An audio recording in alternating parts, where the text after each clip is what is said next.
Morning. Good morning.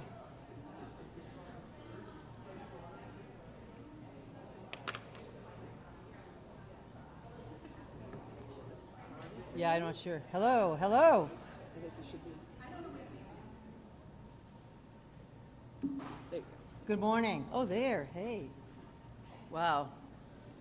Thanks for being here. Listen, the SNAP program, Supplemental Nutrition Assistance Program, I think you've seen in the news, this was developed by former Minority Leader, Senate Minority Leader Robert Dole many years ago. It was a Republican idea, joined in by Democratic leaders at the time, a bipartisan program, bipartisan proposal.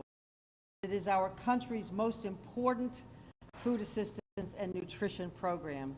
Each month, some $29 million in federal funding for SNAP is provided to about 170,000 people. It's by household, of course. Nearly 75% of Maine people, nearly 75% of Maine SNAP households, rather, include at least one working adult. Now, working doesn't mean you're getting rich. Working adult means you're making, what, 185% or so of the federal poverty level. And for many families, it's tough to get by with only $570-something a month for food, plus heating fuel costs and electricity and housing, mortgage and rent. So in today's world, the cost of living is only going up right now. Price of groceries, price of fuel, etc. So nearly 75% of households on SNAP have a working adult.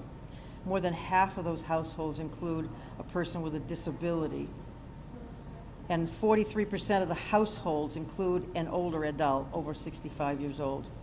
And over 1/3 of the households, or about 52,000 individuals, are children. Earlier this month, the U.S. Department of Agriculture informed states across the country that they would not distribute SNAP benefits in November due to the federal government shutdown, contrary to earlier guidance. They then wrongly said that it could not use the $5 billion in emergency funds that Congress had dedicated to SNAP for difficult times just like this one.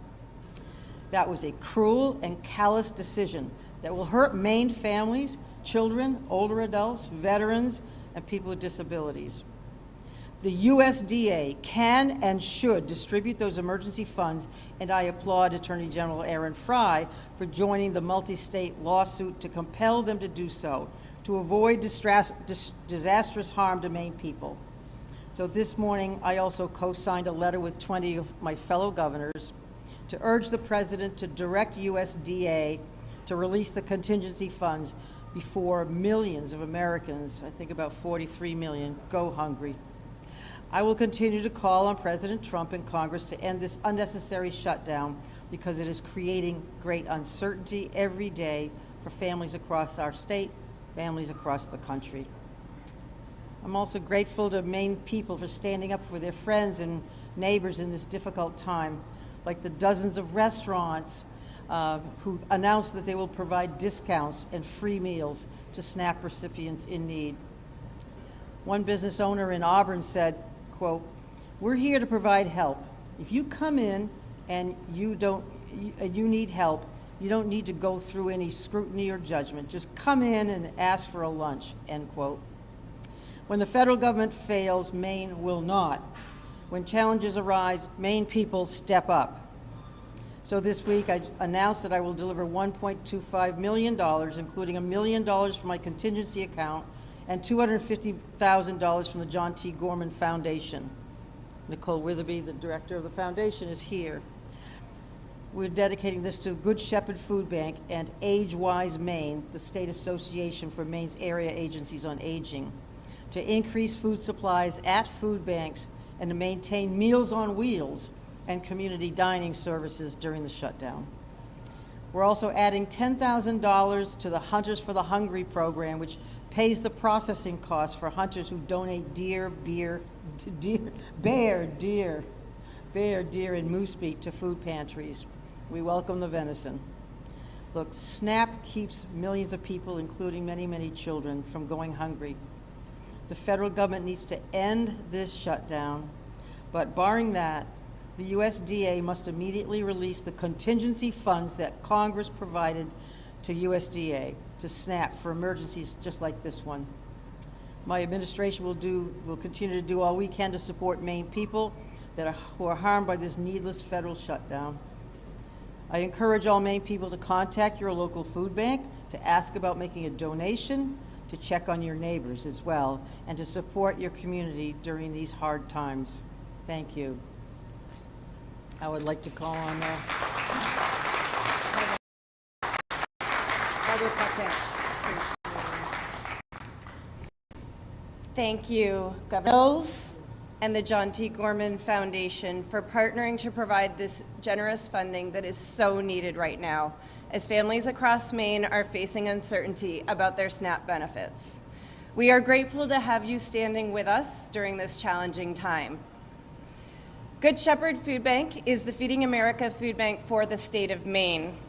Most states have multiple Feeding America food banks. Maine has one, and we take that responsibility extremely seriously. We do all of our work through partnerships in a complex, interdependent food security ecosystem, which is featured over in that monitor. When we think about the food security ecosystem, we rely on different pieces of the ecosystem to work together and play their role. And when one piece shifts, we need to rely on others in a bigger way. Outside of this crisis event, we are always grateful for the role that the governor and her administration play in our food security work. We have excellent support and partnership with the Department of Agriculture, Conservation, and Forestry, and the Department of Health and Human Services, to name a few. We are grateful for those partnerships every day, and we appreciate them at a whole new level right now. There are clearly, as Governor Mills said, there are 170,000 people in Maine who rely on SNAP as a critical resource to feed themselves and their families. That is nearly 12.5% of people in Maine.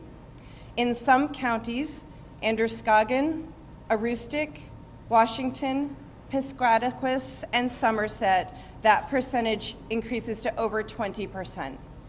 As Governor Mills broke down for us, 75% of these households have at least one working adult, and 33% of them have children. These are members of our community who are counting on us to stand up for them right now. Good Shepherd Food Bank works in our ecosystem with over 600 partners of food pantries and other food service relationships across the state.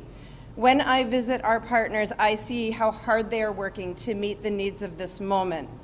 Many tell me people line up for hours ahead of the times that they open.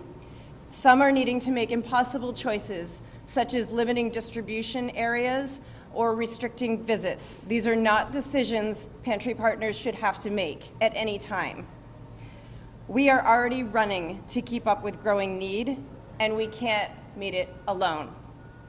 Food banks were never intended to serve as the sole food security tool in any community. We were built alongside the tool of SNAP, which is an important safeguard measure that our work should only be needed once that has been exhausted. We were built to be the last resort, not the first. We are so grateful for the collaboration with Governor Mills and her administration and the state that we operate in. This week shows that we are all united in recognizing that hunger is unnecessary in our state, and that food security work requires us all to stand up and play our role. We began our week in DC this week, working with our members of Congress on necessary policy change to move this forward. While we wait for and hope for that, this significant donation provides relief right now for us to be able to provide support and food to the partner network that does the direct service in the state of Maine. We are grateful for the outpouring of concern we have received from people in communities across the state. As Governor Mills mentioned, there have been restaurants who have shown up. We have had many reach outs from donors and volunteers offering their role. We are grateful and not surprised to see Maine standing up to support each other. If you'd like to make a financial donation, please visit our website at feedingmaine.org, and every dollar donated helps provide 2 meals. I also encourage you to use our Find Food button on our website to find your local pantry and ask them how you can best support them. They are truly our front lines right now. Finally, if you're in need of food assistance, please reach out directly to the food pantry closest to us. That is what they are there for, and also reach out to our team as we can provide support to you as well.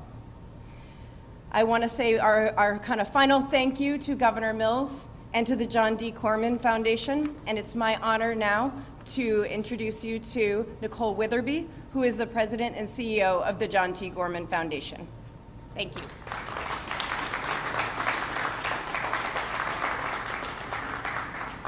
Good morning. Let me just start by thanking Governor Mills for her leadership in this effort to secure funds to lessen the impact of this preventable crisis.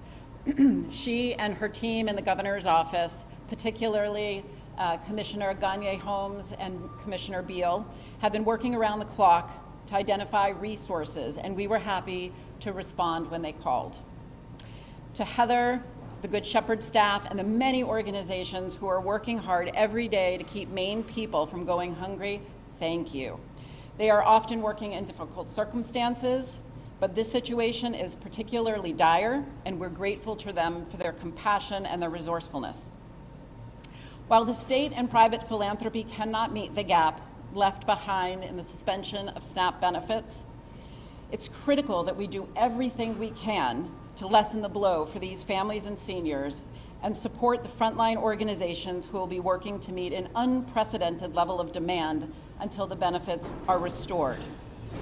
We at the John T. Gorman Foundation, like all of you, are deeply concerned about the 170,000 Maine people who will likely not receive their benefits in November. But as a foundation focused on children, we are particularly concerned about the 55,000 children who will not get benefits in November and could soon go without the food that they need to grow, to learn, and develop. If SNAP benefits are not restored, the effects on children will be profound. Childhood hunger is more than a temporary hardship.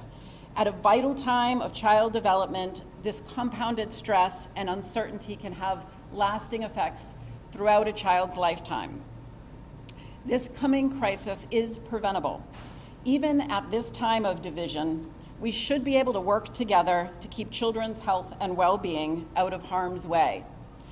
Kids are looking at the adults in the room to stand up, and I think we should not let them down.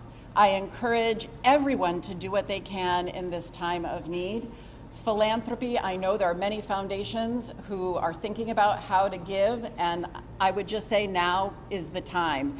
If you can donate, if you can volunteer, again, now is the time. Thank you so much.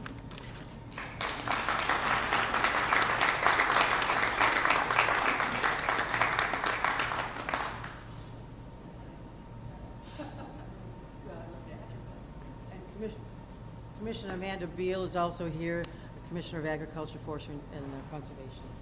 Thank you for being here. Thank you. I can do questions aside, I guess, but go ahead. A tour would be good. A quick tour first, is that right?